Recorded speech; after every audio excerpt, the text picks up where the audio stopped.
Hello and welcome to the Revolutionary Radio Project. I'm your host, Rob Skiba.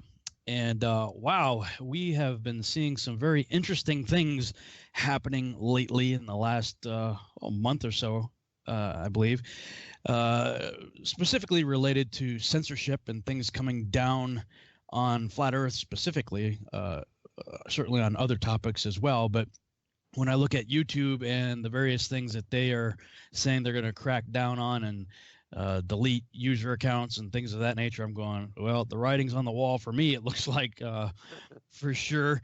So it looks like my time there is limited. We'll see what happens. But in the midst of all that, I saw something recently on Facebook that may be, at least in some ways, a minor victory. And that's the subject of tonight's show. I'm going to be talking with my guest, Zen Garcia, who is no stranger to the Revolutionary Radio Project, nor to TFR. So let's just go ahead and get started. Zen, are you there? I am, brother, and thanks for the invitation and the opportunity to speak on this. Yeah, for sure. How's your YouTube channel holding up? We've already been demonetized, and I'm sure that it's just a matter of time before we're banned. Yeah. So, Have you been looking at an alternative yet?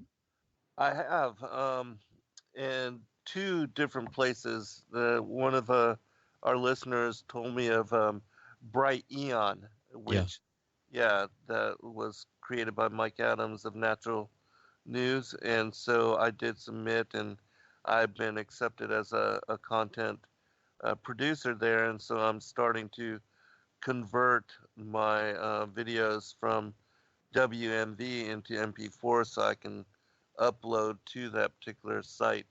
And also Truth Stream TV, which is Vale Owens. He created that platform. That also runs off of MP4s, and so converting, which, oh my gosh, we've got 1,000 videos up on YouTube, and it's going to be a long process and a lot of work just to convert to MP4 and then upload and all the time. I mean, that's years and years. I've been on YouTube since 2007.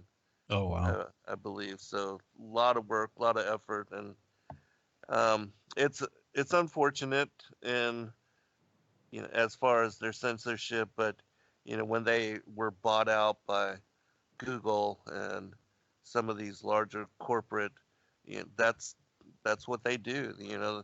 Satan controls from the top down. He censors and hides and distorts anything to do with truth and to keep the masses in ignorance. And it's sad because YouTube had once been a beacon of truth and an area that people went to really discover and to share and to examine things with open-mindedness. And that has all changed, and it's unfortunate.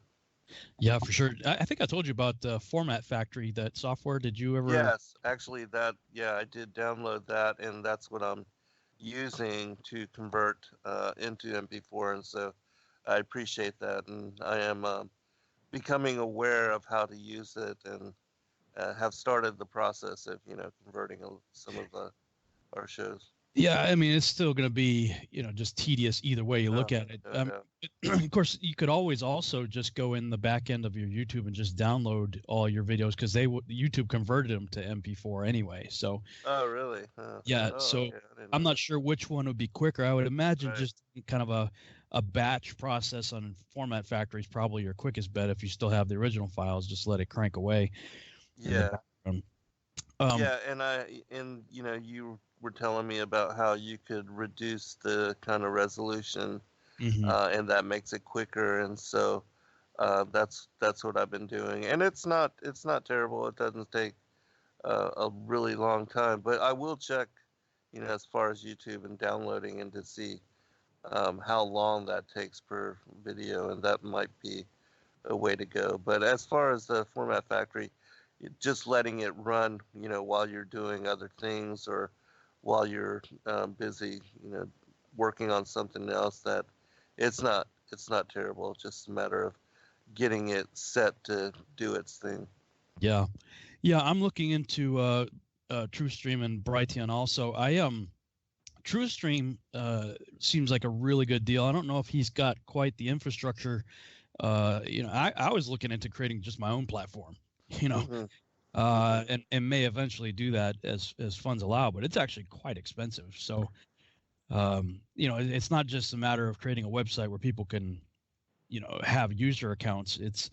Between security, bandwidth, latency, and all kinds of stuff, there's actually quite a lot more to it than what most people might think. But I guess this is a good thing because and on one hand it kind of stinks because many of us rely on YouTube for at least some, or in some cases a substantial amount of our income. For me, it's probably I think my YouTube channel is probably about a third of my monthly income. So and that's I haven't been, my channel hasn't been completely demonetized, but certainly a lot of my videos have. So I've seen revenue drop substantially.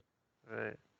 So, and the problem with these other venues is they don't have the monetization like YouTube does. Right. And I don't even have a Patreon account, so I may have to change that. But I'm thinking about it. Geez, I've been around on YouTube probably pretty close to the same amount of time as you have, and although my Rob Skiba channel is my second channel, I had a Captain Mang channel, which was my high school nickname, for several years before I started my current channel. But just on my current channel, I've had 24.5 million views, in like 6 or 7 years, I think, something like that. I'm thinking, shoot, man, if I just had $1 a video, right, yeah, because I haven't come anywhere near that in monetization on YouTube. But oh well, it is what it is. Have you heard of Library? No, I have not. It's lbry.com. It's it's on the blockchain.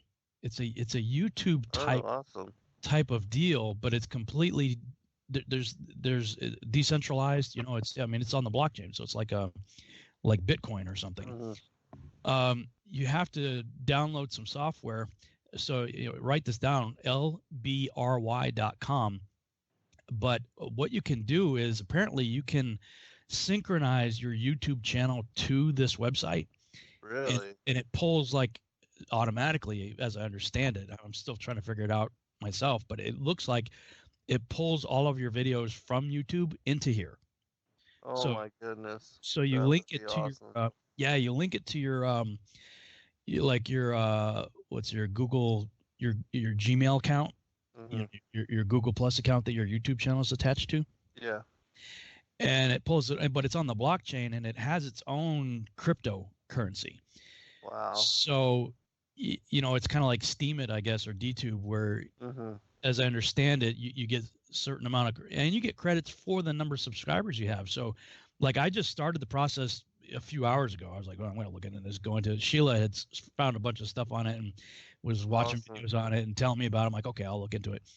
And it automatically gave me something like 20,000 credits, whatever that means, for my existing subscribers on YouTube. Nice. So might be something worth looking into. It from what I can see on it though, and it's still very much in a beta phase. So, and it's open source, so I can see a lot of improvements coming in the future for it. So, one of the drawbacks right now is it's not viewable on mobile devices, but they're working on that. So you have to download an app for your computer, and it seems like it works sort of like Napster used to work, where like the videos are housed on people's own computers. So yeah, so I'm still looking into it, but it might be something for you to check out too. Yeah, definitely will.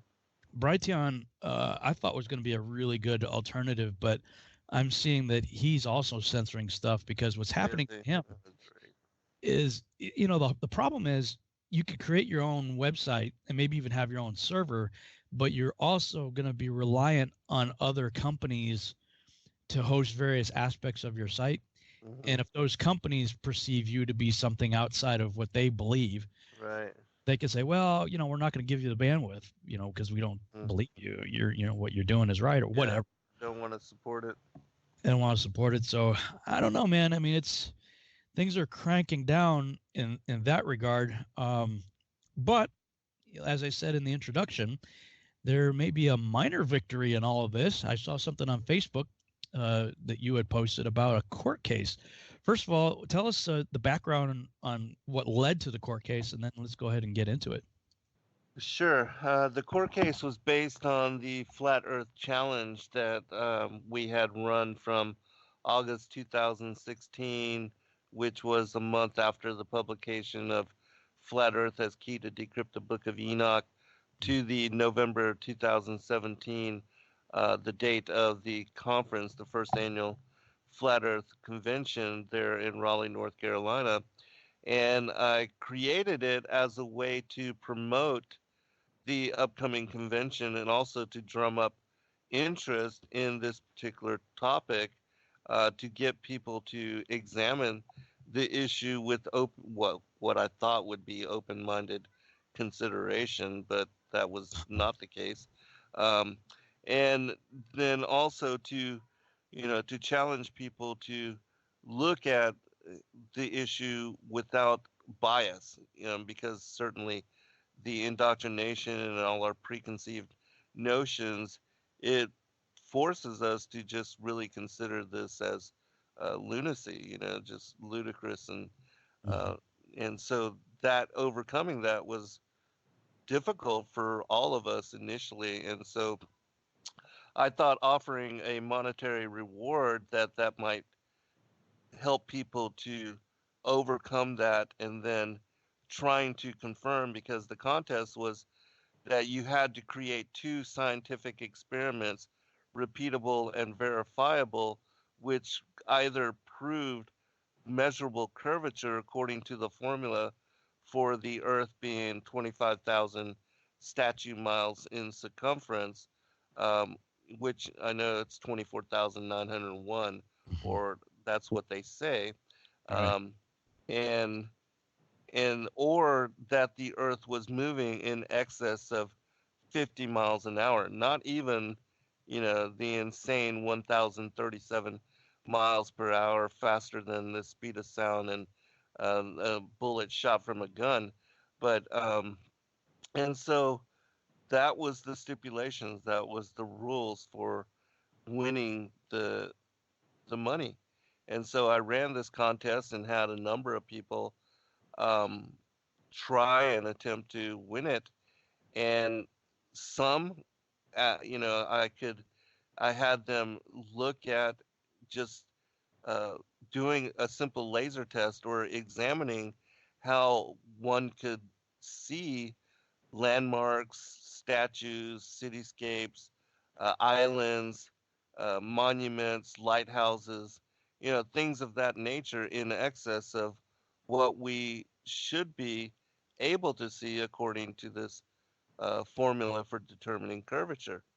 And if measurable curvature existed, well, how is it possible that, for instance, one of the examples I cited in the court case was the Joshua Nowicki photo, and I mentioned how you and Rick Hummer had gone up and, you know, filmed from the shores of Michigan, the lakeside, uh, out to the Chicago skyline, and affirmed and proved that that was not a mirage, and that in fact this was a regular occurrence for people that lived in that area to be able to see the Chicago skyline from the shores there where Joshua took his photograph. And so, these kind of things are things that people all over the world experience wherever they live. There are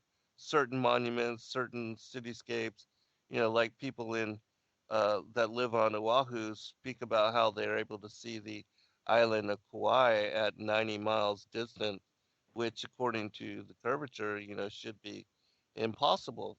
Um, Even you had shared the story of the Atacambra Arch. Is that Yeah, the Anacapa Arch. Yeah, Anacapa Arch. And so, things like that where we don't consider and we don't give it a second thought, but when we are forced to reconsider our ideologies and examination of this particular topic, then a lot of us have things which we've experienced ourselves, which affirm the non existent nature of curvature. And so the whole thing of the contest was to affirm this and to get more people to examine it. Well, a lot of people, and the individual that ended up suing me, he said that he had created two ex- experiments which were based on software programs that he had created to one was to measure curvature between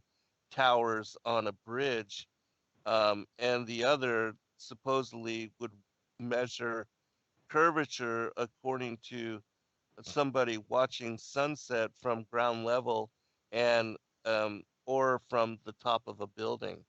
And again, these were all theoretical. They were based on what he perceived to be truth and reality with regard to his bias in the heliocentric worldview. And because of that, they were already skewed. And another thing that I had written into the contest was that this had to be based on real world example and had to be applied to something that could be measured and retested and determined by people, others outside a third party. Um, and that, in fact, was not the case with what he had created. And so going to court, I basically cited the formula for determining curvature and then cited the Bedford level experiment and then numerous other examples which affirm, again, the non existent nature of curvature. And then went into the fact that surveyors, engineers, individuals that build railways, canals, and bridges, that they do not take into consideration the supposed curvature of the earth in laying out what is, for instance, the railways, they are laid out on a level, and they, don't have these incredible curvature distances between the 2 points. Like if the railway is 100 miles, there's supposedly these miles and miles of curvature that would take force a locomotive to go uphill and then downhill to follow this curvature. And then, again, that's non-confirmable according to the way that they build these structures. And in the testimony of several engineers and individuals that I cited in this particular defense, which was 13 pages in length. But and so Wow, the you wrote out a 13-page defense that you read there? Is that what it was?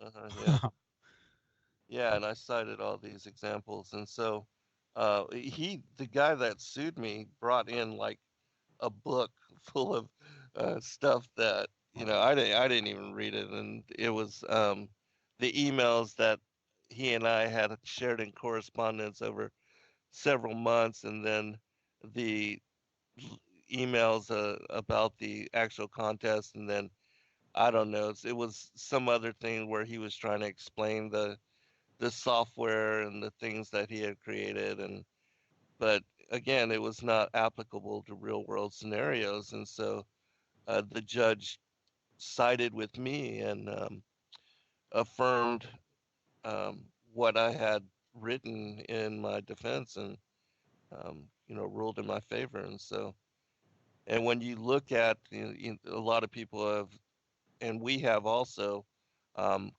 had the court send us the what they had with regard to public record, and my defense is, they're available on. So far, they have not added all of the papers that he submitted, um, as far as accusing me of all these things. But I'm hoping they will update it and that all that will be provided and made part of the public record as well. But it's clear that when you look at the case, um, it was a an argument for and against as far as the nature of curvature of the Earth to settle um, this particular, as far as the whole court case and what it was dependent on, and him trying to sue me over his claim that he had proven curvature and that he won the contest and should be awarded the prize money, which the judge did not agree with. So did you have to pay for your own court stuff, or did he have to pay for it? No, he had to pay for it. Nice. Yeah, if I would have lost, then I would have had to pay for it. But thank goodness, praise God. And the other really interesting thing is that I follow the Enochian lunar solar calendar, and it was on the 9th of Sivan, which is Pentecost, Shavuot, that this particular case was settled. So I thought that was interesting as well. Yeah. Now, was it was there a jury there, or was it just did you two just appear before the judge, or like what type of a court scenario was it? It was a magistrate court here in Barrow County, and yeah, we appeared before the judge and the bailiff, and then the law clerks and the individuals surrounding the judge, and then there were several. I believe they were probably law students, that part of their curriculum is to sit in on different court cases, which I know they were shocked at what they were witness to that particular day, but they had to be like, what is happening here? Absolutely, yeah.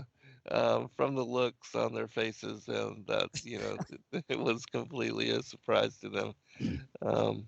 So do you think that the judge was really aware of the magnitude of what was being discussed, or was the judge just focused on the minute details of your particular challenge and what the other guy came up with?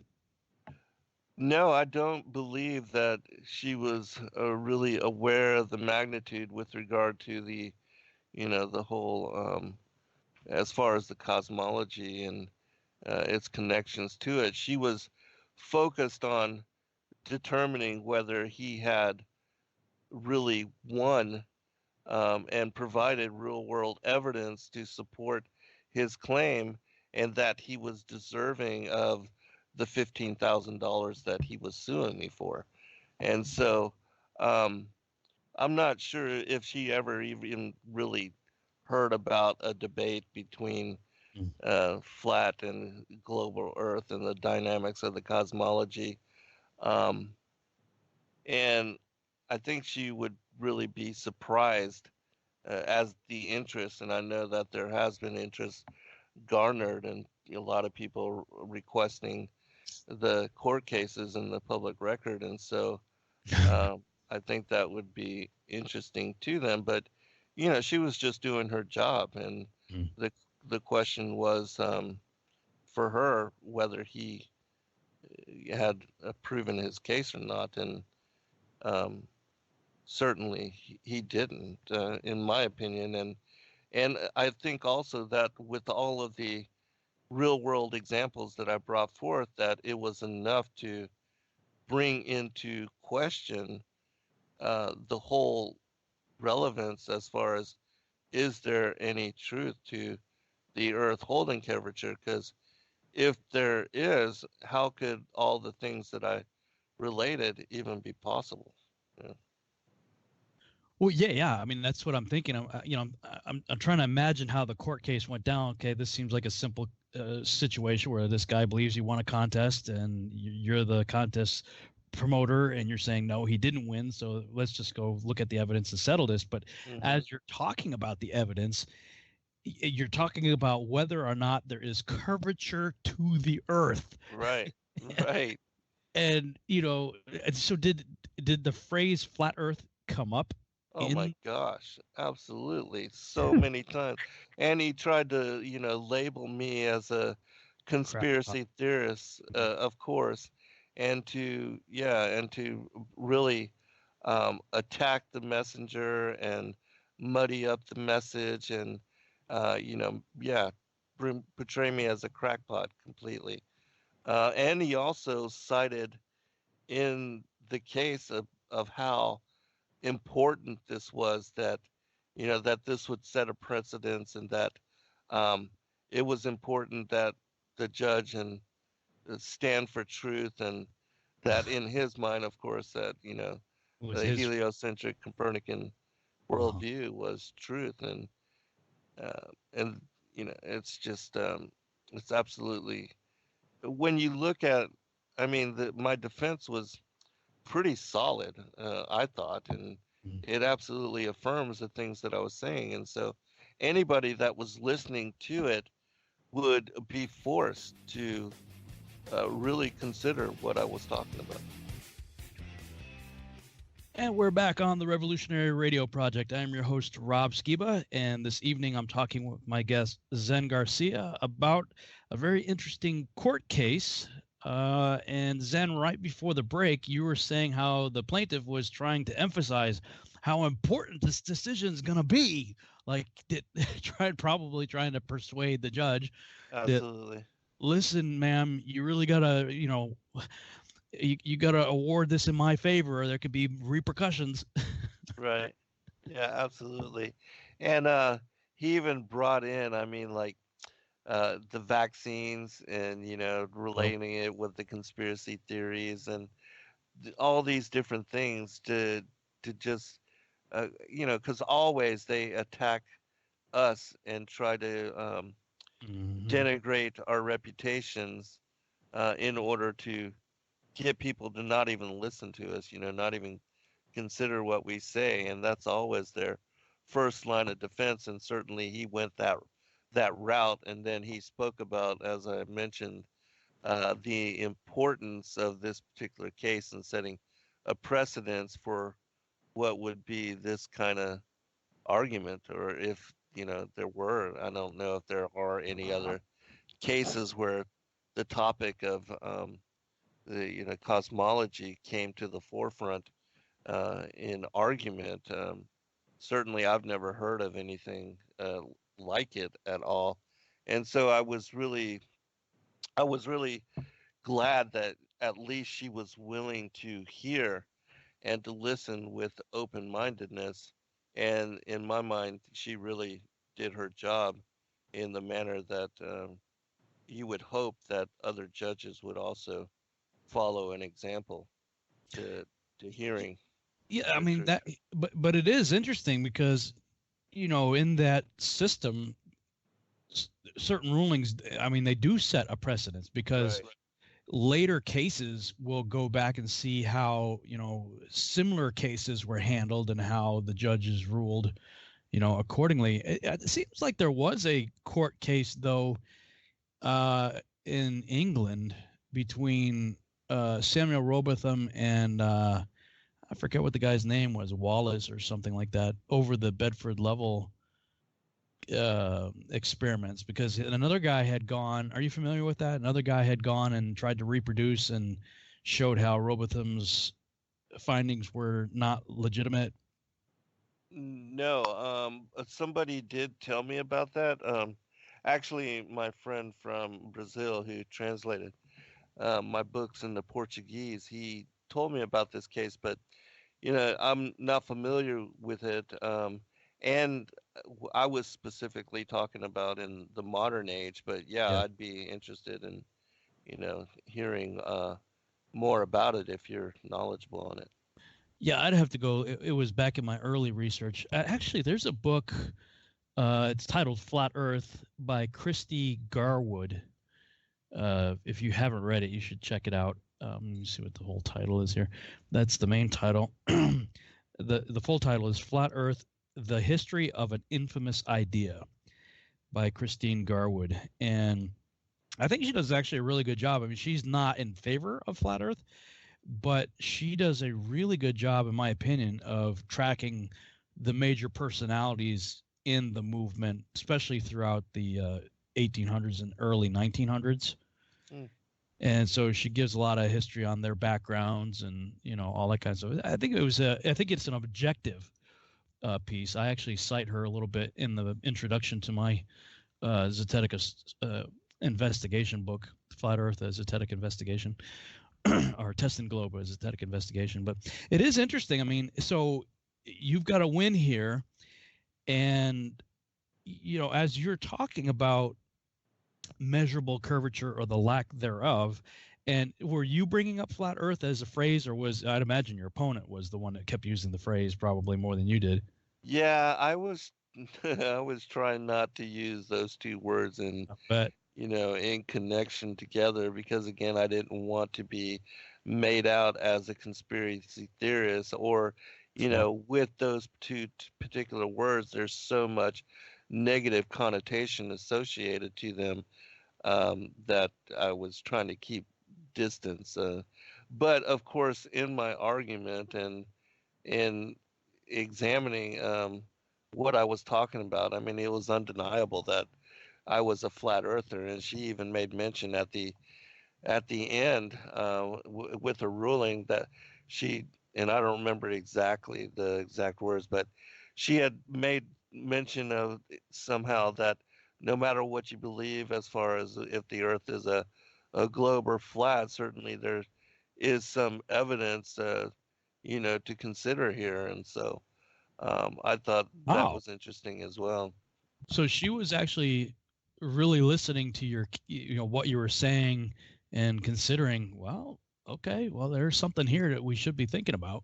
Yeah, I do believe that is the case. I mean, I really feel like she was hearing um, the evidence that I was presenting in defense, for, talking about the non-existent nature of curvature, and that I had cited in the testimonies of all the different engineers that I spoke about with regard to the building of railroads and canals and bridges, that they make mention several times Mm. of the formula that Robotham had spoken about, with the 8 inches per mile inversely squared, and how they do not um, they do not take into consideration the curvature of the Earth, or calculate it into the building of their structures.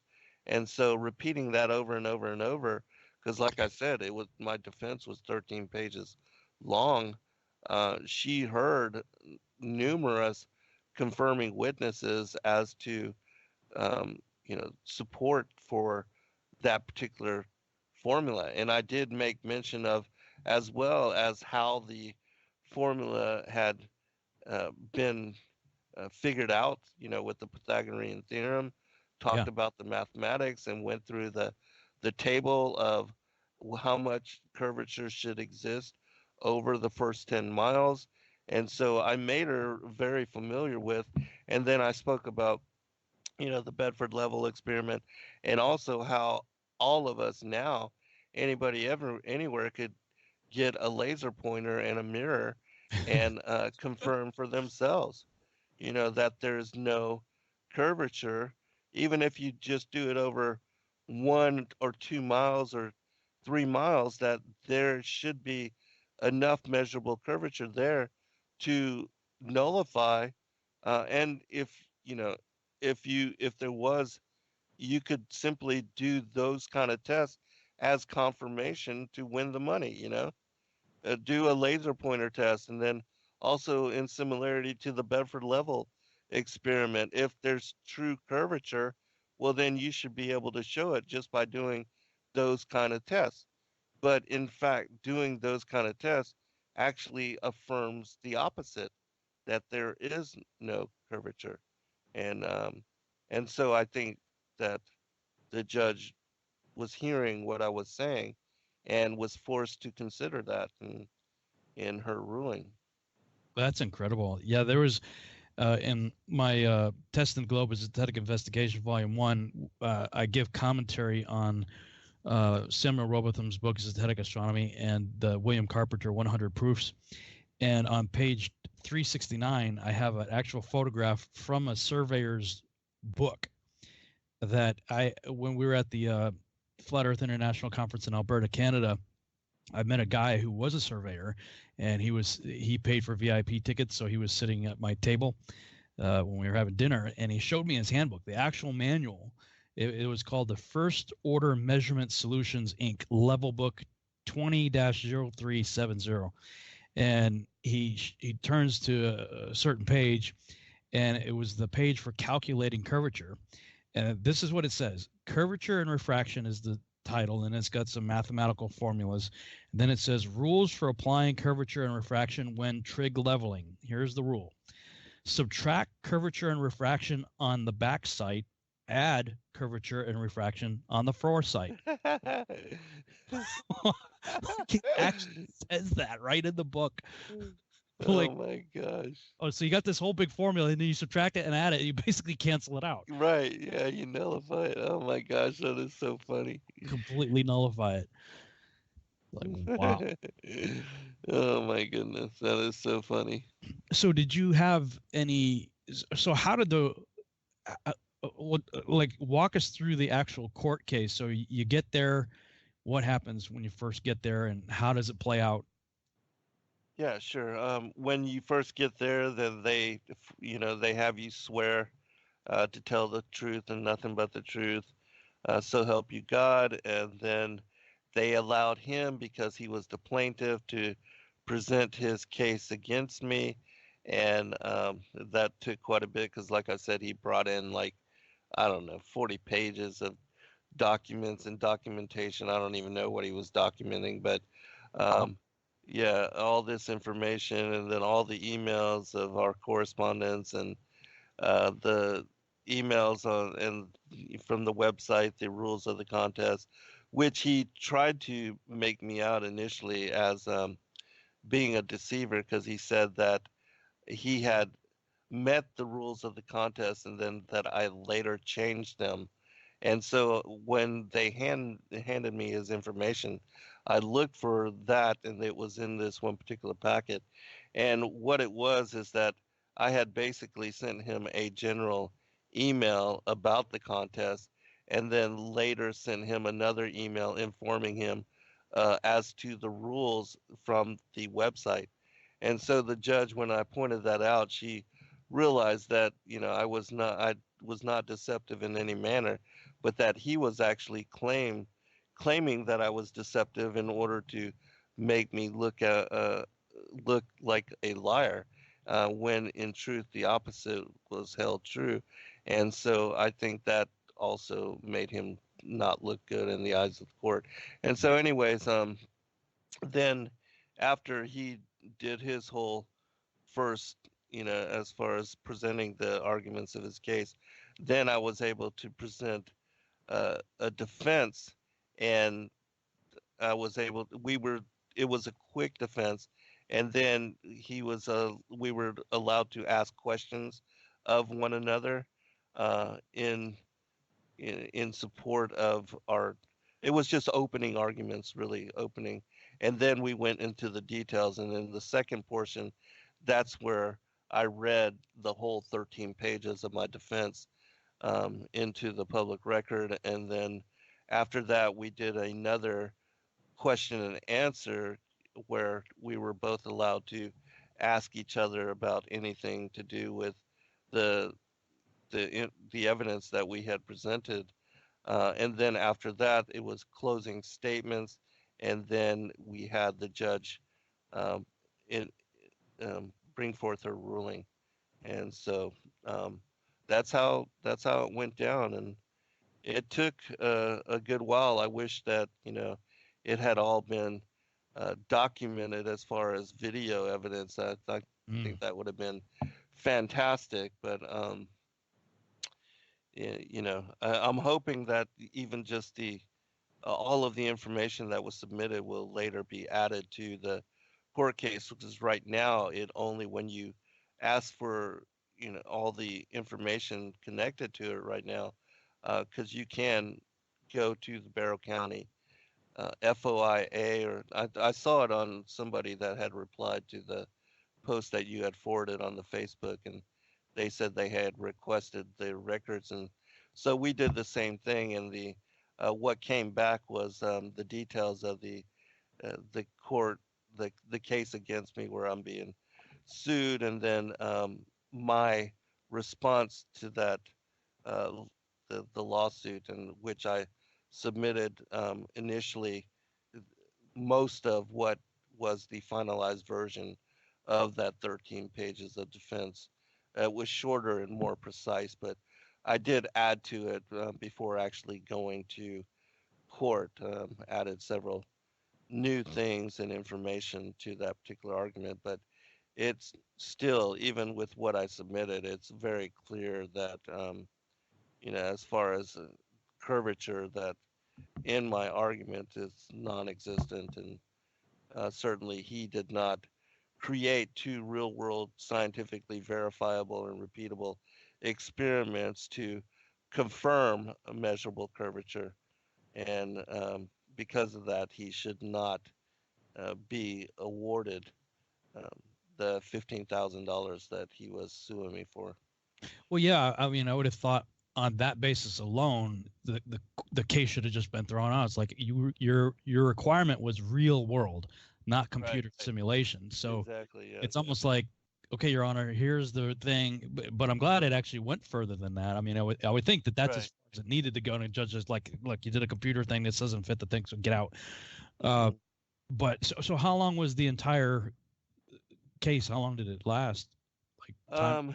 It was about an hour and a half, is Wow. what it took for us to, because, as I said, myself, I had 13 pages in my defense, and he had a whole lot of information. I don't know what he was citing. I mean, it was just bundles and bundles of paperclip packets of information, and I only looked at two, and that was in relationship to the actual contest, and where I had informed him, and made emphasis to the judge that it be real world, repeatable, scientifically verifiable experimentation that could be done by a third party to confirm his findings. And again, the computer simulations, I don't believe uh, upheld uh, Wow.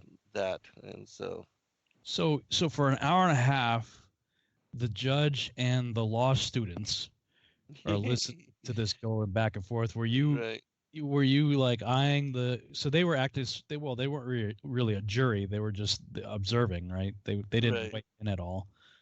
No, and they were behind me, but I saw Oh, them as I came in, and one of the girls that was with me, she was kind of looking at them, and also William, the guy that had sued me, and he was upset, so irate. She said that he turned blood red when the ruling went down against him, and the the bailiff and the judge could see that, and they actually held us back to allow him to go forward, and waited till he was seen in the parking lot before they, oh, released us to go so- out. He was so upset. well, because wow, so they were actually concerned he might get a little bit maybe a little violent there. Yeah, I think so. I mean, uh, that's the only reasoning I could see for what they did. But I know, I didn't look at him. I was just glad that Hmm. the case had ruled in my favor. But the girl that was with me, Jill, she said that, oh man, he was so upset. And in fact, the very next day, he went and put in another claim, and he said that Wow. that I had perjured myself, and that I had. I wish I could remember the exact. Actually, I've got it here. Let me go to, because I quoted what he had said about me. It's kind of funny in petitioning. Um,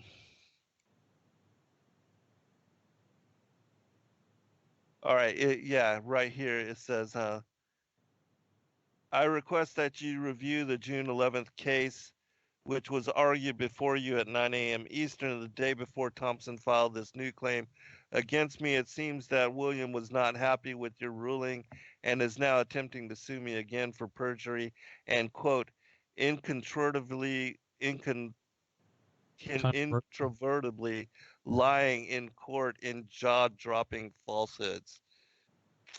Wow. Yeah, none of which is true. So, anyways, if I'm forced to go to court again, I'm going to countersue against him for harassment and defamation, and Yeah, maybe you get a little reward out of it. yeah, and force him to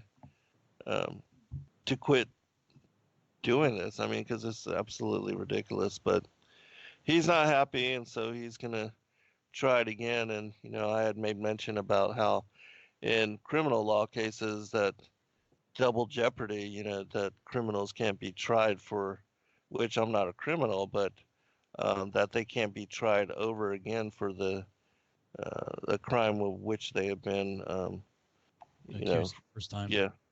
released and found innocent of. So, like when she's awarding this case in your favor, she, I would imagine, just stuck with, you didn't make a solid enough case to justify winning this contest. She was certainly not saying, yeah, I agree with Zen that the Earth's flat. No. And I want to be clear on that. Some people are probably going to spin this off and, yes, get bigger than it really is. Right.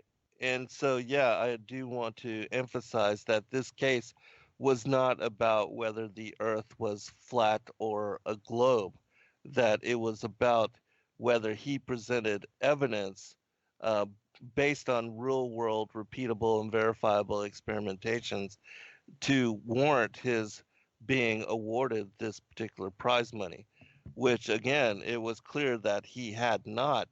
Because, as I said, with the two experiments that I presented as far as the Bedford level and the laser test, that if there were true curvature, those are the only things you would have to do.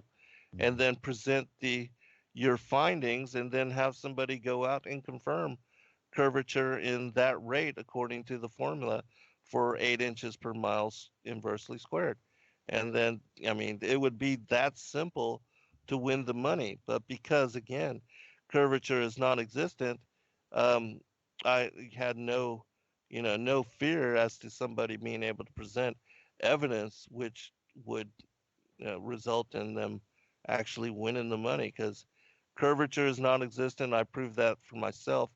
Every person that now has embraced flat Earth as truth has verified that for themselves. None of us willingly came to such acknowledgement. Certainly, nobody wants to become a flat earther out of choice. It's because we're forced, kicking and screaming and dragged to the realities of it. That are you going to stand with truth or not? Yeah, nobody willingly signs up for relentless daily abuse. Right, exactly, yeah. But speaking of third-party verification, wasn't it FE Core that did a test somewhere in I don't remember where it was, Ukraine or someplace, where they did some kind of long-distance laser test across a lake, and Guinness was there. Guinness Book of World Records was Really? Wow. actually there. And from what I understand, they actually got an entry for the longest recorded laser shot or something of that nature. Wow. Now, of course, as I understand it, that verification and that entry was specifically saying this is the longest recorded laser shot. It doesn't say this proves flat Earth, but it actually does. Right. Absolutely. Yes. It's like, if you take a step back and wait a minute, Guinness just said that this is the longest laser shot, across a lake or whatever. That shouldn't be possible. Right. Exactly. Yeah. That's amazing. And that reminds me of the whole, the Navy's, the weapon system, that particular, where they put the laser pointer on that, on the target, and then it goes there and hits it. I mean, that also should not be possible because they're doing what, 50 miles or so. It's But yeah, long distances. it was 100 miles. What was his name? The McCure. rail gun, right? Yeah. Well, it wasn't the railgun. It was something else. Oh, okay. I can't think of the guy's name. McCurry, I think, was his last name. McCreary, something like that. He was one of the military experts, whatever, that Mark Sargent had originally interviewed. Right. And Mark had emailed me and said, hey, he's a fan of your stuff, and he's also a Christian, and you might want to talk to him. So I got him on my show. And, he's telling me, yeah, we were, they call it painting targets, where you use a laser finder, you shoot a laser, and it paints, a beam on the side of whatever the target is. And they use that to basically call the missile in to that. And he was telling me that, his sighting platform on the ship was something like 100 feet off the deck, and he was sighting targets 100 miles away. Wow, that's amazing. Yeah, I mean, like, wow. I mean, so yeah, even with the curvature math, you have to take account of observer height. But even when you take account, let's say it was 100 feet high, and you add that into the curvature equation, you still shouldn't have been able to paint a laser on a ship. Right. Right. Absolutely not. At that distance. And Mark's had quite a number of people, especially military people, and long range artillery and different things like that, saying, yeah, I mean, we never adjusted for curvature, and we were always shooting at targets at considerable range. So evidence is mounting. Right. Absolutely. And we're back on the Revolutionary Radio Project. I'm your host, Rob Skiba, for the second hour of the broadcast. I'm talking with my guest, Zen Garcia, and we were discussing a recent court case that he just won. A small victory, I would say, probably for the flat Earth community, even though it wasn't specifically the court case wasn't specifically to decide whether or not the Earth is flat, but the ruling still says, this guy didn't meet the requirements, so Zen's challenge still remains unmet. And during the break, I looked up quickly the Navy missile instructor that we were talking about in the previous segment. And for those of you who are on TFR, if you go back to my archives, tfrlive.com/revolutionary radio, and look up episode number 49. It aired on November 4th, 2015. And in the subject I wrote, my guest was Sean McCreary. I couldn't remember his name, Sean McCreary. We discussed his experience as a NATO Sea Sparrow surface missile system instructor. So he's an instructor in these systems and a master training specialist, among other things. He confirms the following. 1, from everything he has observed with military equipment during his last 5-year tour, there is absolutely no curvature to the Earth. 2, there is no Coriolis effect taken into account with the ranged weapon system he has been working with for 10 years. The world is not spinning. 3, that navigation systems and maps currently being used by the military on the open seas are completely wrong. So you can listen to the whole interview there, episode number 49 on TFR.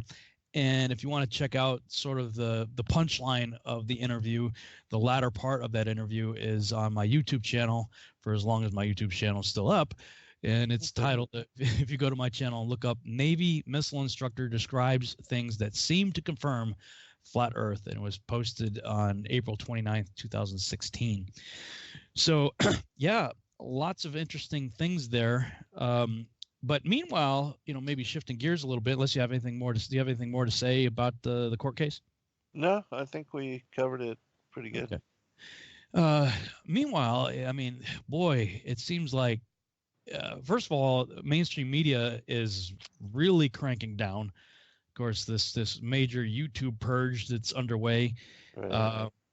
But it's not just for flat Earth. I mean, it's just sort of conspiracies, anything considered quote unquote right wing conservative, all of that. They're really cranking down on that, and YouTube's just shooting itself in the foot as far as I'm concerned. I mean, I agree. People they go to YouTube because they're sick of mainstream media. So now all they're doing is enforcing and and even bringing mainstream media onto their platform. I mean, you just see lots of mainstream media shows are now posting their stuff on YouTube, and they're basically forcing out everybody that made YouTube what YouTube is. So I think it's just going to turn around and bite them. But I think it may be a good thing, because now everybody's looking for an alternative, and there are talented people out there that are like, okay, fine, I'll create an alternative. And so it could, YouTube, other than Vimeo, I would say probably YouTube sort of had a monopoly, but I mean, the D-tubes and some of these other things are springing up. So I think in the beginning, it's going to be, kind of rough waters until everybody kind of finds their, the one that works for them. And then it's just going to be a matter of trying to shift public habits, because right now, I mean, I'm saying, what do? I just go surf YouTube, so people are gonna have to change their browsing habits. But I'm also seeing a lot of, I saw it coming for a while, but it seems like the entire flat Earth community certainly is imploding. I don't know if you knew this, but Patricia Steer just like took down everything. She's like, really? Yeah. No, I didn't know that. Yeah, I got a call from David Weiss last week, I guess, because David's like, how did you get Dane Wigington on your show? I don't know if you caught that, but I got Dane Wigington's one of the big guys out there on climate change and geoengineering and chemtrails and all that.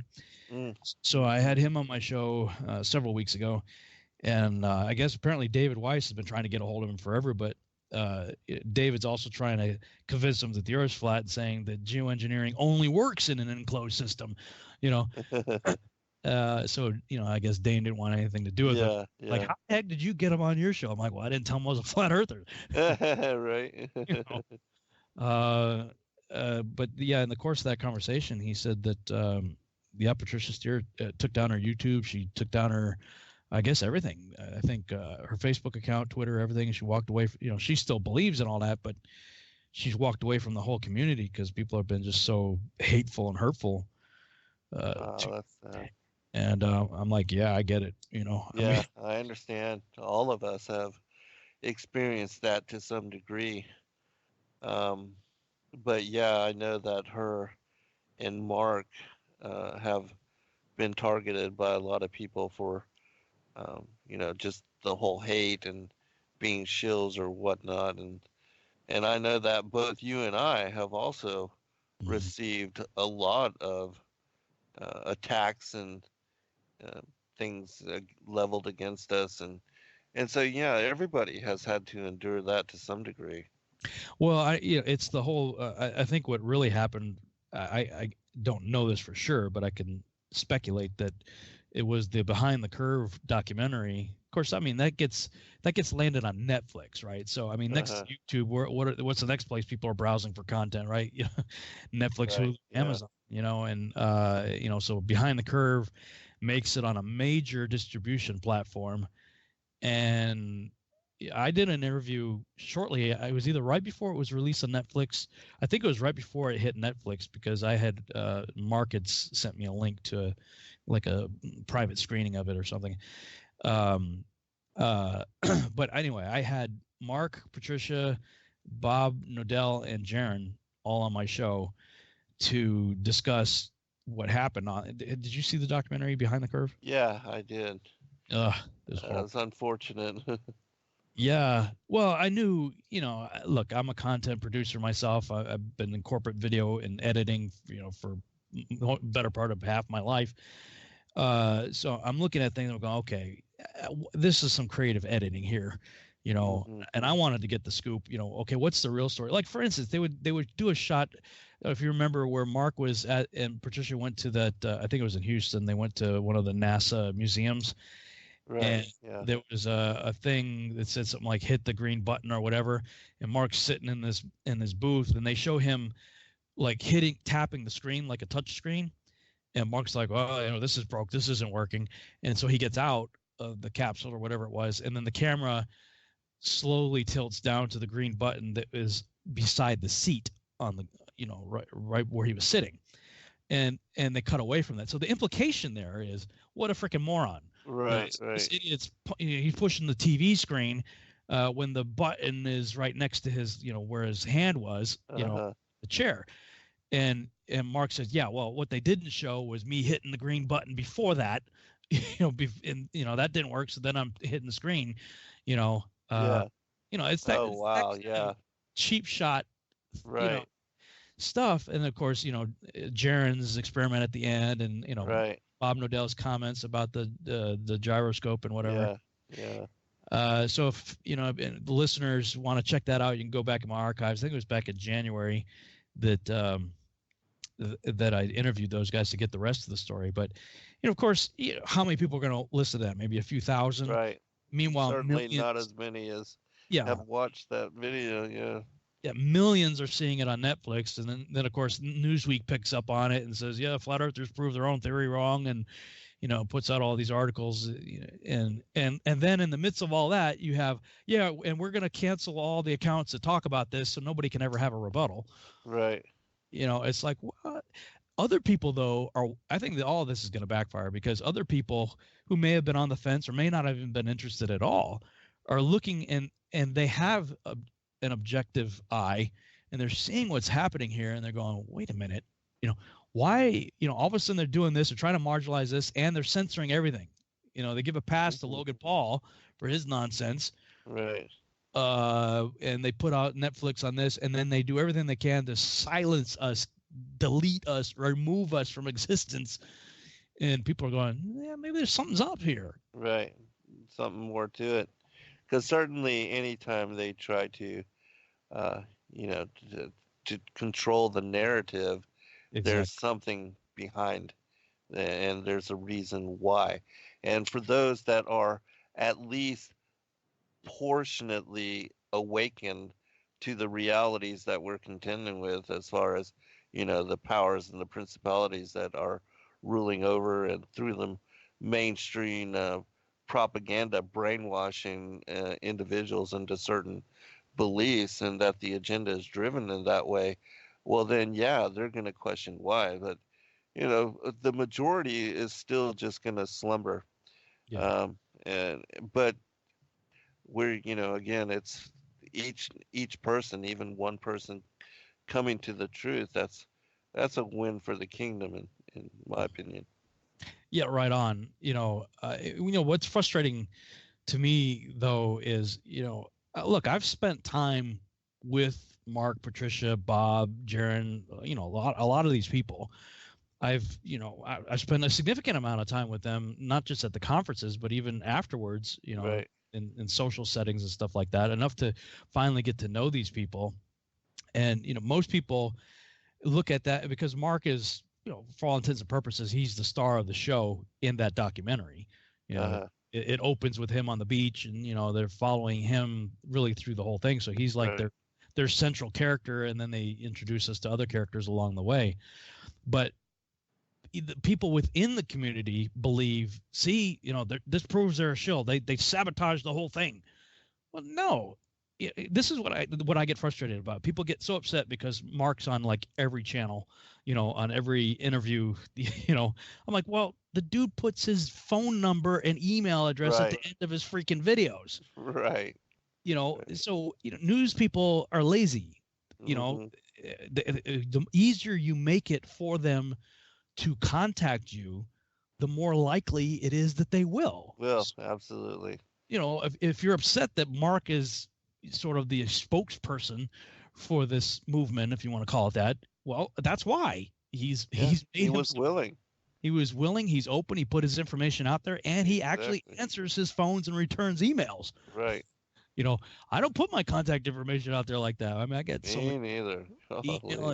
Stuff. I mean, I do have some stuff out there, but it's, for me, it's really seed related, and I'm kind of trying to push everything away so I can just stay focused on that. But look, I mean, that's why I have seen no evidence. I'm just going to say this outright. I have seen no evidence whatsoever that would convince me that Mark, Patricia, Bob, Jaron, or any of those guys are quote unquote shills. Right. From my interaction with them, they're just like us. They're people. Yeah, exactly right. Saw something that was of interest to them, started looking into it, started talking about it, and off they went.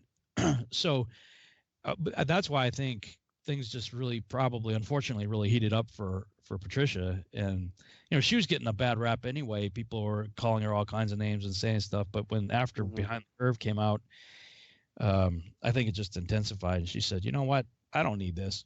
I'm out. I don't blame her. I mean, my goodness, the rewards for, standing for truth on this side of it, there's not that much reward to it, certainly.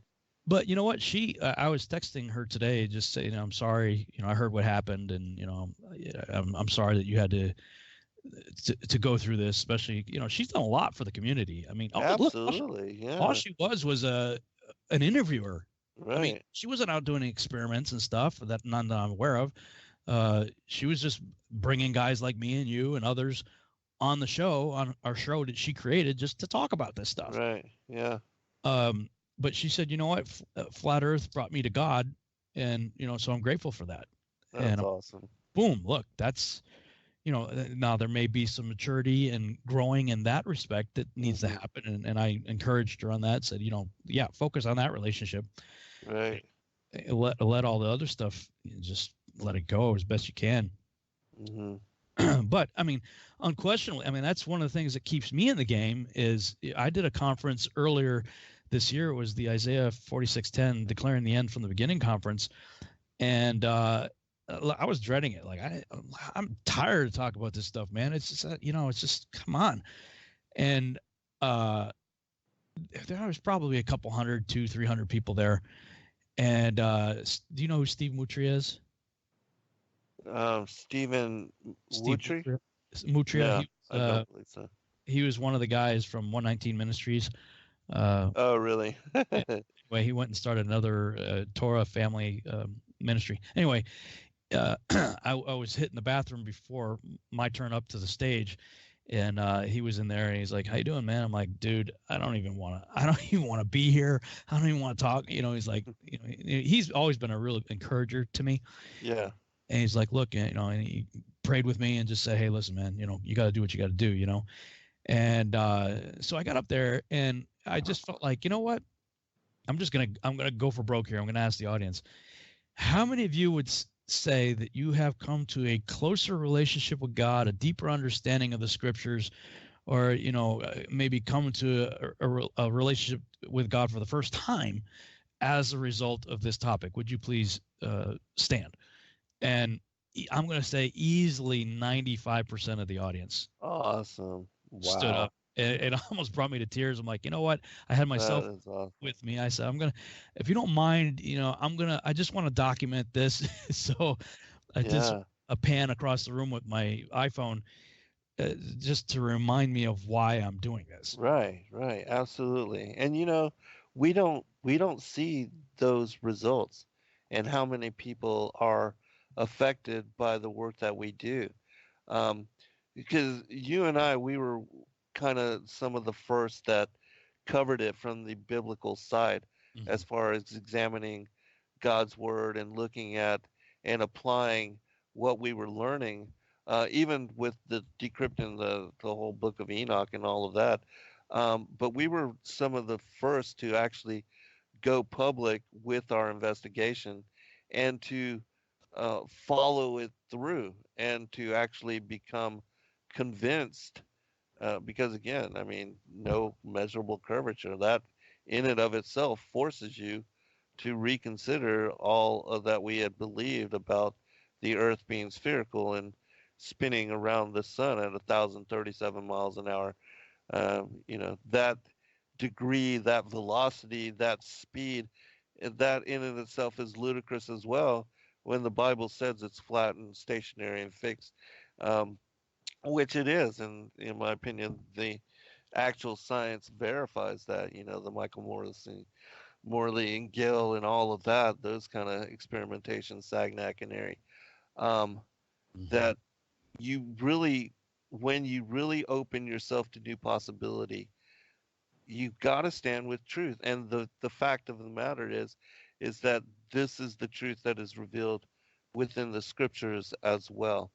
And so what we are standing for as truth is what is also revealed by the Creator who established the creation.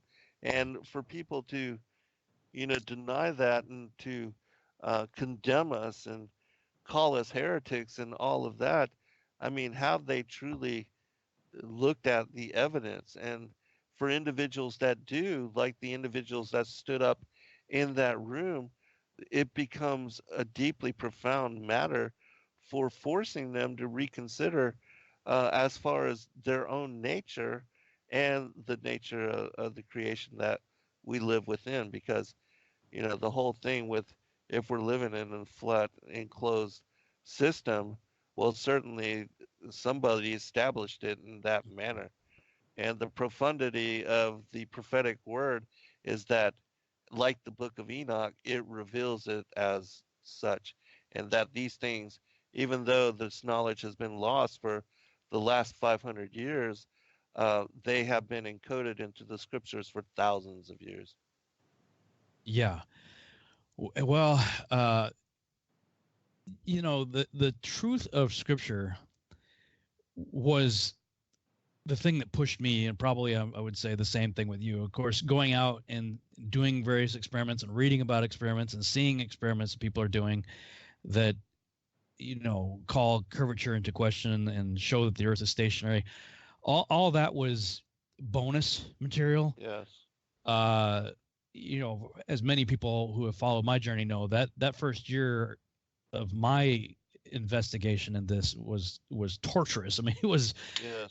I saw within days of Mark challenging me to prove the globe that within, I would say 2 to 3 days after that, I was absolutely convinced that the Bible was describing something very different from what I believed. Mm-hmm. And that put me into a spiritual tailspin for over a year, because I call myself a synthetic agnostic and was saying, well, I'm gonna, Paul says to test or prove all things, right? So if all things, well, then I'm going to do the same with the Bible. The Bible says this. I see that the Bible says it, but I'm going to prove that this is true or not.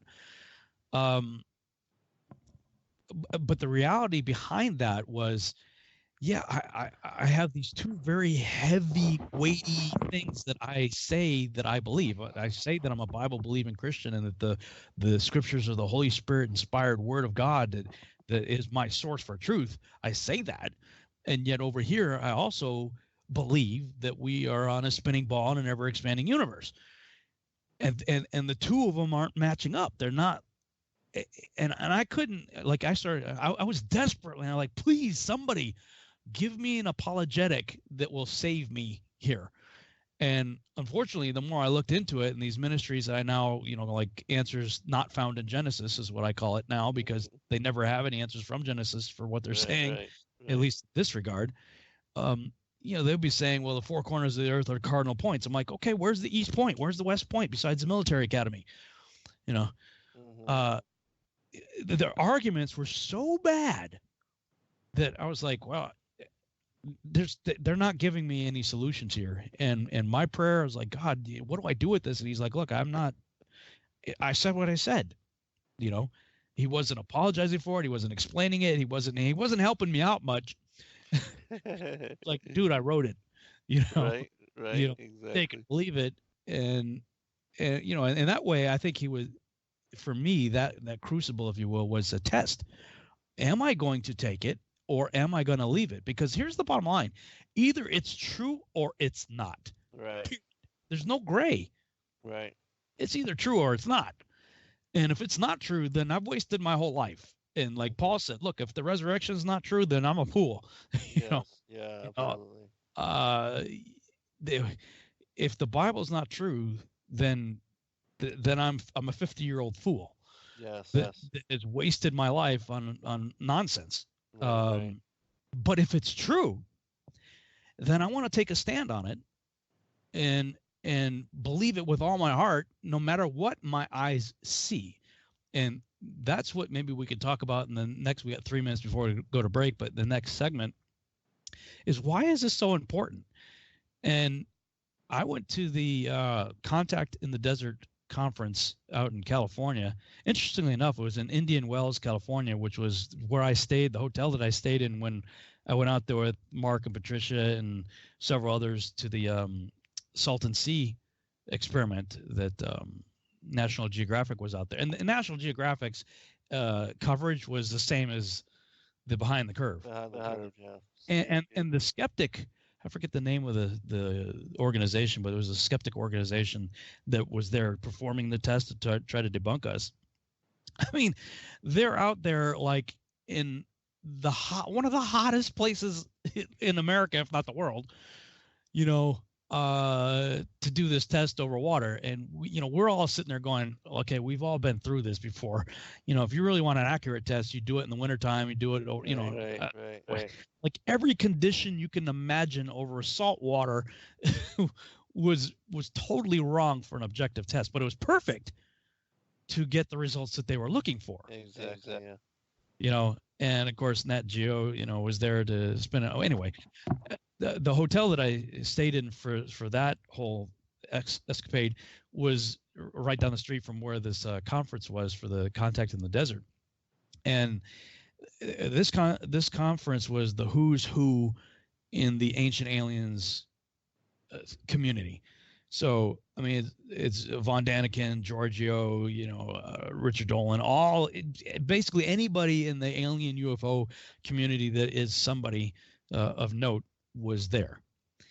And I listened to these people for 3 days, and I came away with this like overwhelming conviction that there's a freight train with enormous momentum headed our way. No doubt.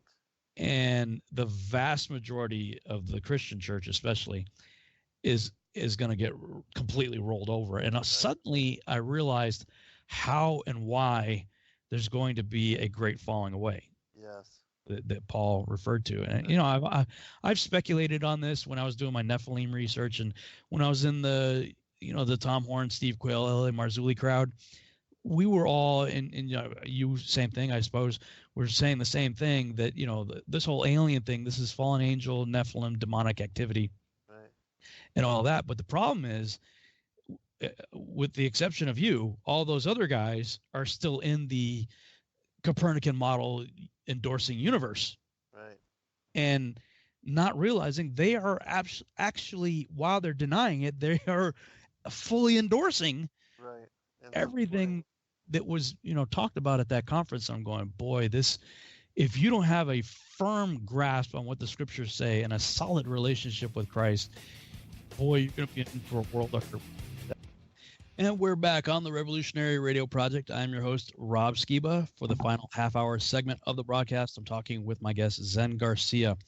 And right before the break, we're just talking about, look, I mean, either the Bible is true or it's not. Period. It's black and white. There's no gray. It's either true or it's not.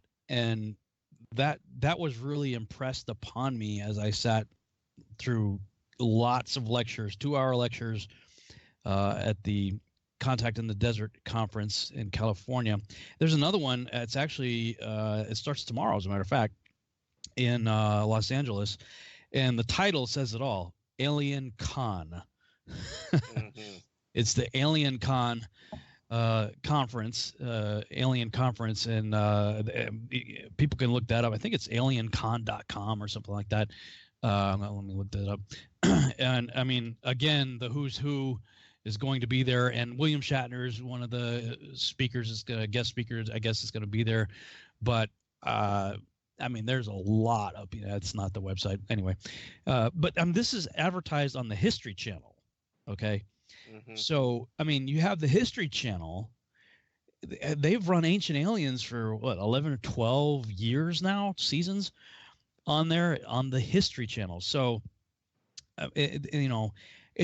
while I'm at this conference, and there are a bunch of weird people there, let me tell you, I mean, it was Gaia worship, crystal this and Nocturne. Yeah. And, we are the Galactic Federation, blah, blah, blah. Like, I mean, I haven't seen that many weirdos since the Star Trek conventions I used to go to. But where was the media?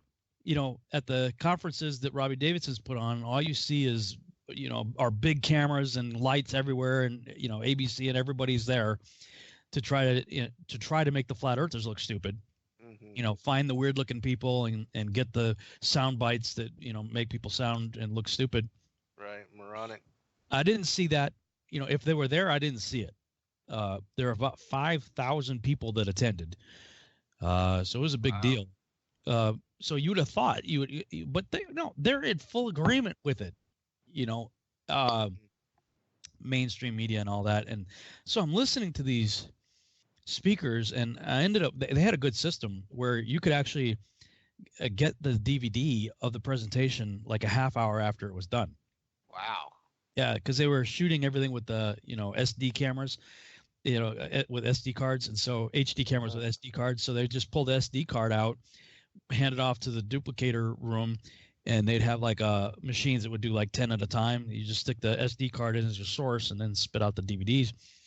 So, there were 50 something speakers there. Everything's going on at the same time. So it'd be like 10 or 12 things happening at the same time, so you can't, of course, see or hear everything.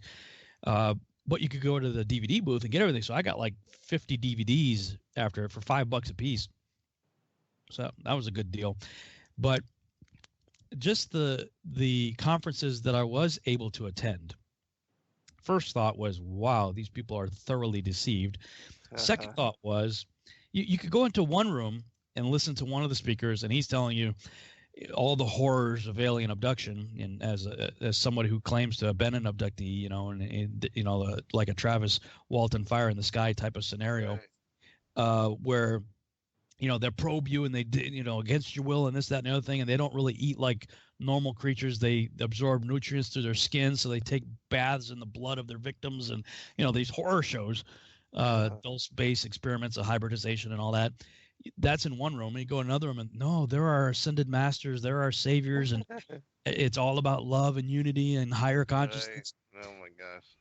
So you had the conflicting stories there, and then you had the whole idea of ascension and disclosure, and all this is coming, but their information, it's like, we don't trust the government and we don't trust NASA, and yet everything they used was stuff NASA given to them by government and NASA. Right. So I'm going, okay, if you strip away the source material from the untrustworthy organizations that they all acknowledge as being untrustworthy, pull that away, and if you change the word alien to angel, yes. and space to firmament and heaven, well, you get a very different story. And so I'm filtering this information through my biblical and now cosmological worldview, and I'm going, well, everything they're saying fits perfectly within the biblical narrative, but these people don't get it.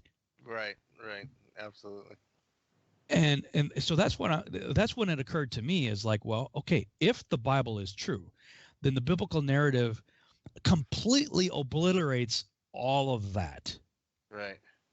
But how many Christians are willing to take a firm stand, in spite of what they see, in spite of what they hear, and say, I believe the word of God is true? And I tell you, brother, I mean, even as firm a stand as you and I have both taken, there's going to be some stuff that's going to shake even that up.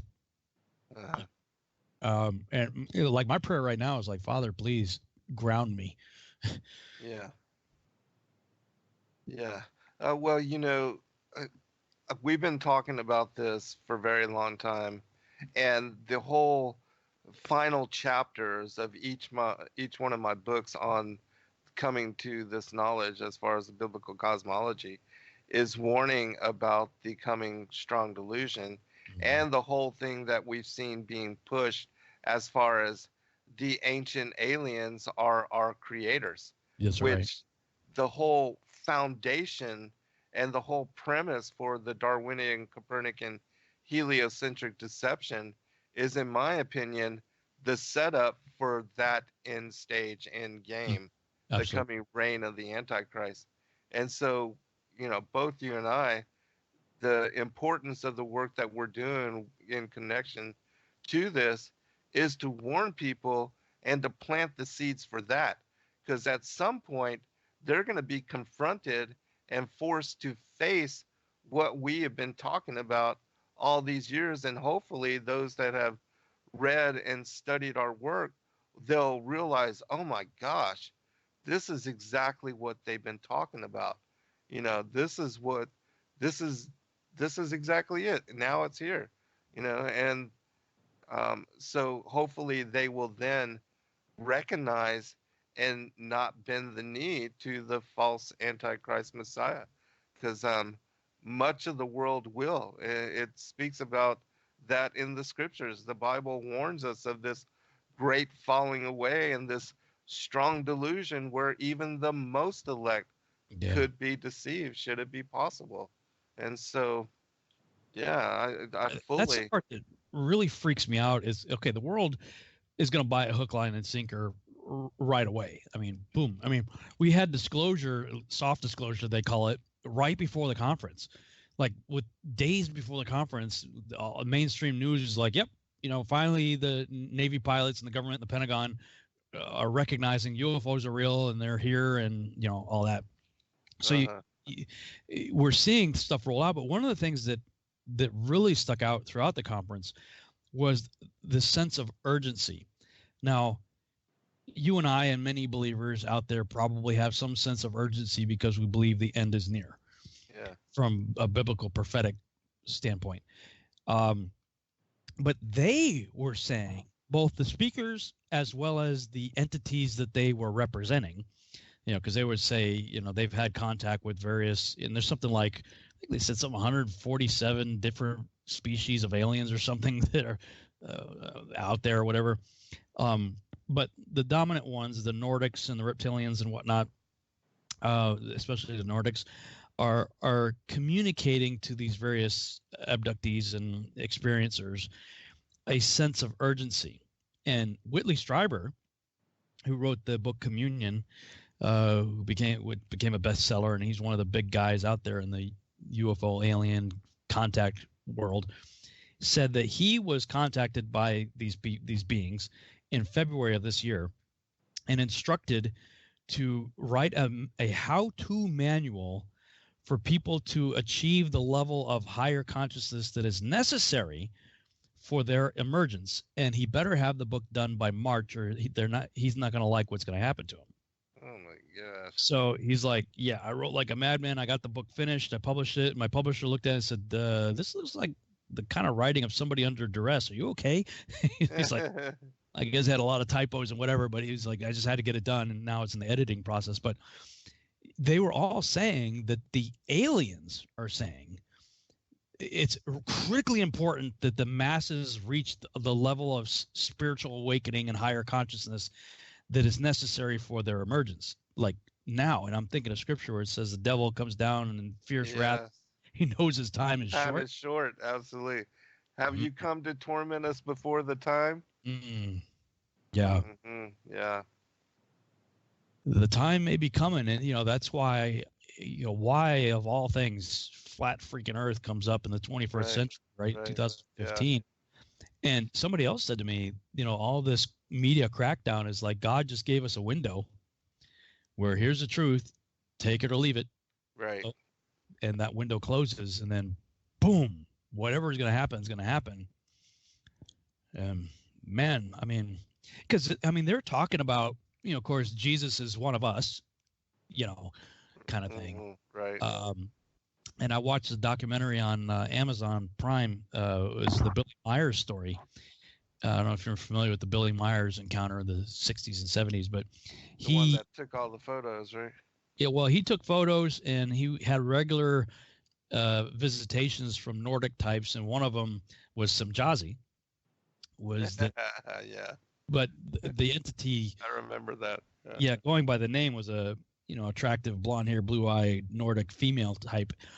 But anyway, they were telling him about some kind of a document in Israel in a tomb, and apparently he and some others were directed to go to Israel, and they found this tomb.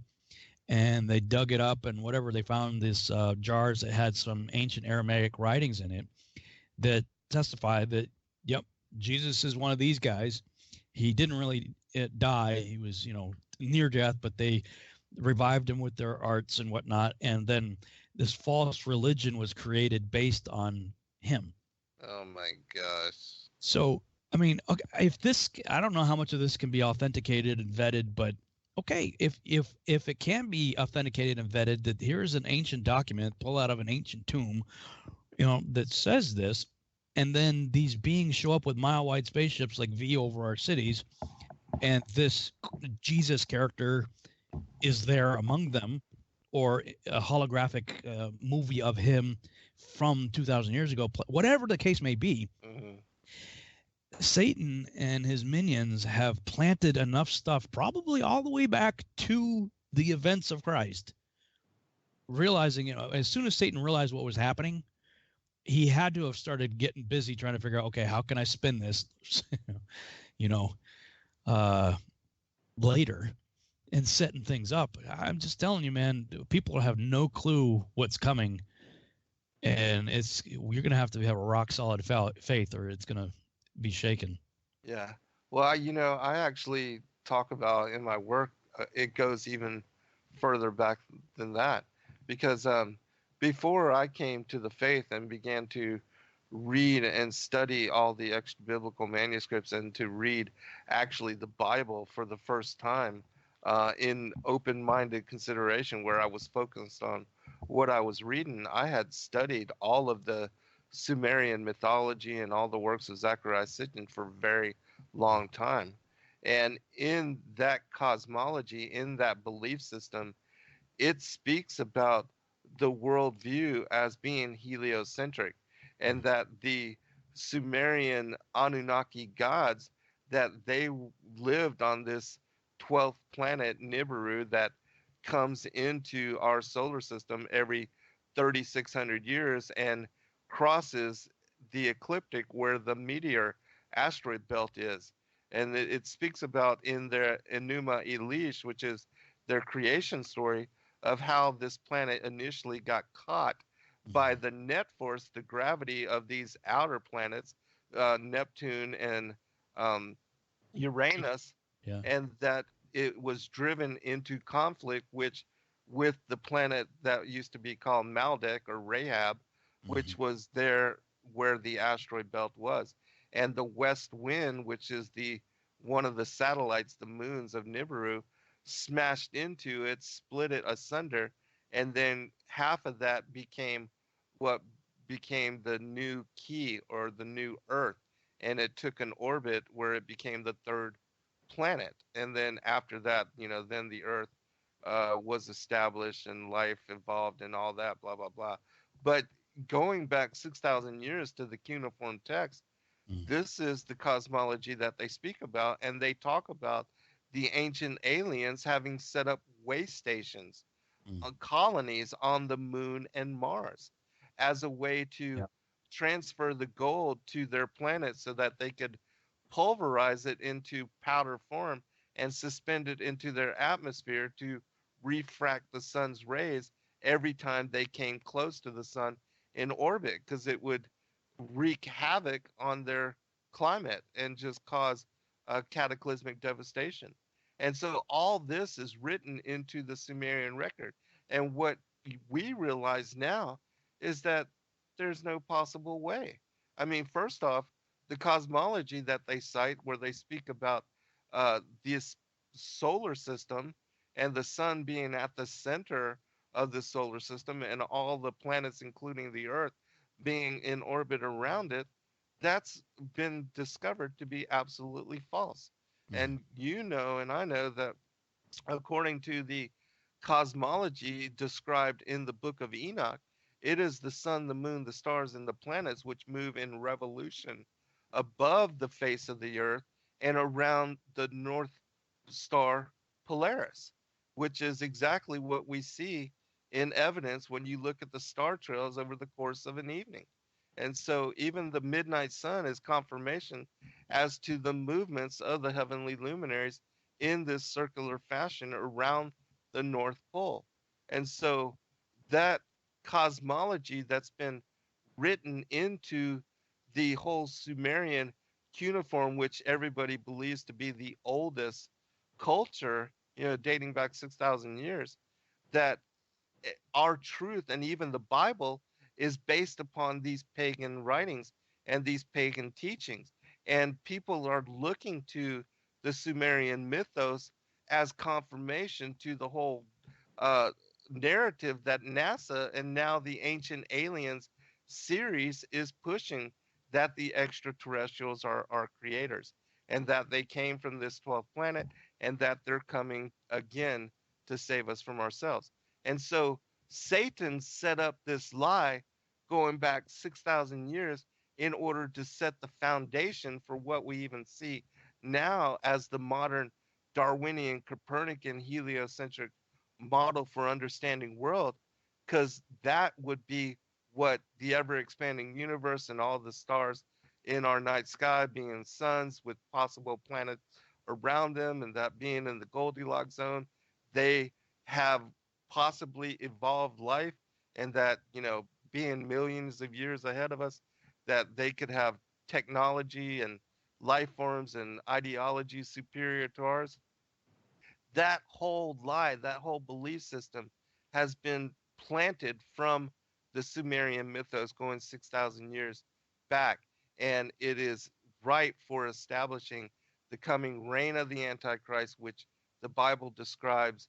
And it says that God would send them strong delusion because they have no love of the truth. And I absolutely believe that the flat earth cosmology, biblical cosmology, and the fact that we live in an enclosed world system that was created by God, who sits atop the circle of the earth above the vaulted dome on a sea of glass like unto crystal, that he is from that vantage point watching over the creation that he made, especially, and for us being made in his image, that this world was also created especially for us. And so that is the truth that we are standing for now, and that is the truth which completely deconstructs this whole ancient alien, the extraterrestrials created us and they're coming to save us. Yeah. We got 6 minutes before the end of broadcast. I want to tell you about two things. One, during the break, there was a commercial by Brooks Agnew. He's one of the hosts here in TFR. He was also one of the speakers at the conference. Now, he's a big Hollow Earth guy. And, of course, and he also believes the same thing I used to believe. I was a pretty hardcore supporter of the Neil Adams expanding Earth model. That the Earth was like 40 or 60% smaller or whatever, and then it expanded, and that's how Pangea broke up and everything. And in the process of expanding, it's hollow. But he is actually planning a North Pole expedition, and I'd have to send you maybe the video or something of his presentation. But they've got a lot of stuff in the works because they want to go up there and see what's at the North. What did Admiral Byrd find? Is there an entrance? And he had like a Q&A at the end of it, and I raised my hand and asked him if he was familiar with the Mercator map drawing the 4 islands, 4 rivers, and Mount Meru. And he wasn't, which astounded me because he actually showed that picture in one of the slides in his presentation. Oh, wow. I'm like, but going back to your book on this sides of the North and all that, and what we would talk about is they were, no matter what your cosmological worldview is, it doesn't matter. Antarctica, everybody is concerned with Antarctica. It's real big within our cosmology and what we're talking about. They're all talking about the ancient aliens crowds, everybody is concerned with Antarctica. But Brooks was the only guy that I heard there anyway that was like, I think the real interesting things in the North, which goes to what you and I have talked about. Yeah, that's a lot closer, a lot more accessible. So I'm very curious, and we'll be kind of keeping an eye on what's going on there. But the other thing, you mentioned the way stations on the Moon and Mars. Dr. Michael Sala was talking about some information. All these guys have whistleblowers and insiders and whatever, feeding them information, right? Space program. The secret space program and all that. Well, the aliens were saying that, because one of the questions comes up, okay, if there's 100-something species of aliens here on Earth, why? What's so important about Earth that everybody in the cosmos seems to be concerned with Earth? Why? And according to his inside sources, time travelers, aliens, from 350 years in the future, say that there was a galactic tyranny. And when the historians of these various ancient races were trying to figure out how did this galactic tyranny get started, where did it originate, they traced it back to Earth, the Moon, and Mars. And so that's what has attracted all these alien beings to the Earth, is because, and what are we all talking about? Going to Moon and going to Mars. Mm-hmm.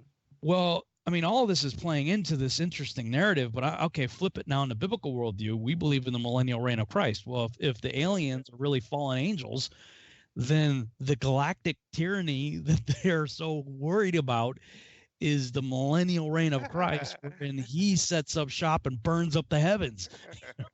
Right. So I'm listening to it. Of course, I'm seeing how everybody's going to buy this hook, line, and sinker, but I'm looking at it going, wow. First of all, this is great seed material. So you and I are going to have some powwow time after this is over. Yeah, absolutely. Talk behind the scenes about seed. But just real quick, I've got an idea I want to run by you that maybe we can do either on your channel, my channel, or both. But what do you think about the idea of you and I reading the book of Enoch on the air and commenting on it, maybe chapter by chapter? Oh, that sounds great. Yeah, let's do it. I think that'd be fun.